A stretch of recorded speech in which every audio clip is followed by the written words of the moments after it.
Hello বন্ধুরা, কেমন আছো? আজকে হ্যাপি হোলি ও দোলযাত্রায় শুভকামনা রইল সবাইকে আমার তরফ থেকে শুভেচ্ছা।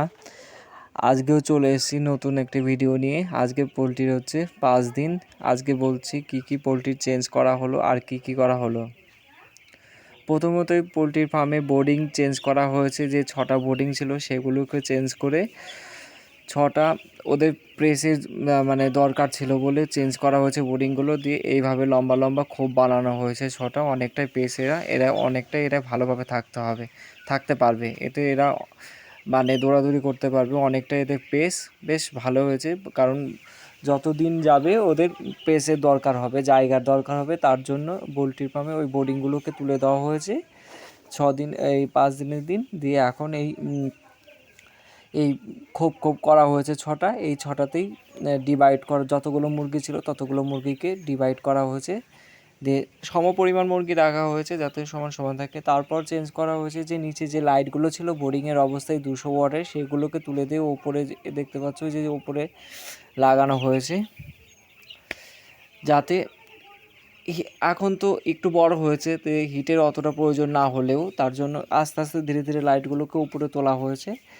আর এদের সকালেও, গরমকাল বলে সকালে এতটা হিট লাগে না, তার জন্য উপরে তোলা হয়েছে, তোমরাও দেখতে পারবো।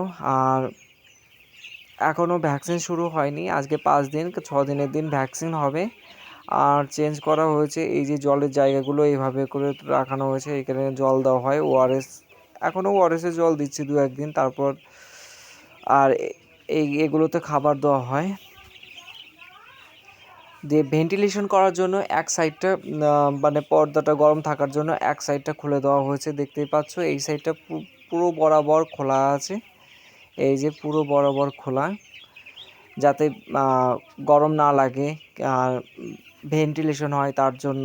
আর মানে গরমকাল তো, এখন এই এক সাইডটা খুলে দিলে জ্বর ভাবটাও কমে যায়, কারণ সকালে দেখতেই পাচ্ছ। আর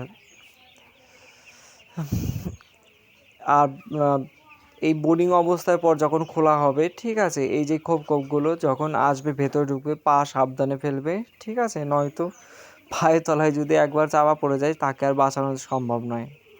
তাই খুব কেয়ার করে পা ফেলতে হবে, ধীরে ধীরে আগে বেরোতে হবে।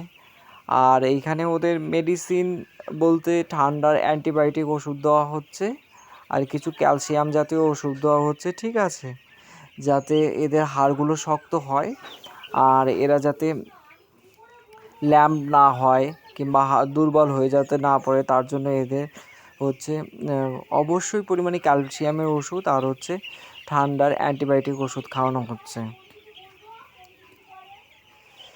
আর ওই যে দেখতে পাচ্ছ এই যে এই বস্তাগুলো, এই যে এই প্যাকেটগুলো, এই যে দেখাচ্ছি, দাঁড়াও 1 মিনিট। এই প্যাকেটের ওই যে এই প্যাকেটগুলো, এইগুলো হচ্ছে পোলট্রির খাবারের ফিড, এইগুলো খাবার এখন খাচ্ছে, ঠিক আছে। এদের এখন এই খাবারগুলো চলবে। এতে প্রচুর পরিমাণে হচ্ছে প্রোটিন আছে, ক্যালসিয়াম আছে, যাতে এদের হাড়গুলো তাড়াতাড়ি গ্রোথ হতে সাহায্য করবে, পোলট্রি বড় হতে সাহায্য করবে। আর তো বললামই তো, এই দিকটা ভেন্টিলেশনের জন্য খোলা হয়েছে। আর এই যে যাতে পোলট্রি জ্বরও না হয় তার জন্য এইভাবে সবসময় তাড়াতে হবে, 2-5 মিনিট পর পর তাড়াতে হবে সাবধানে। যত তাড়াবে তত পোলট্রির গ্রোথ হবে, ঠিক আছে। ওরা খাবারও খাবে, আর বিশেষ করে এরা জল খাবে। জলটাই হচ্ছে মেন, যত জল খাবে তত ওরা খাবার খাবে, ততই হচ্ছে পোলট্রির গ্রোথ হবে।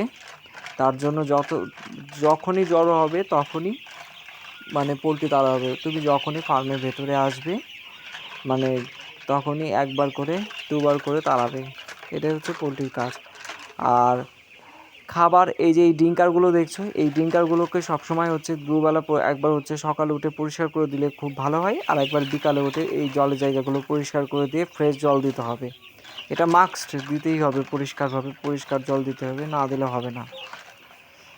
কারণ জল পরিশোধন না করলে ওদের ভেতরে যে এই জলটাই বারবার খেলে না, ভেতরে নোংরা হয়ে মানে নোংরাটা ঢুকে যাবে, দিয়ে ওদের শরীরে সমস্যা, রোগ আসা শুরু হয়ে যাবে, তখন আর সামলানো ঠিক হবে না।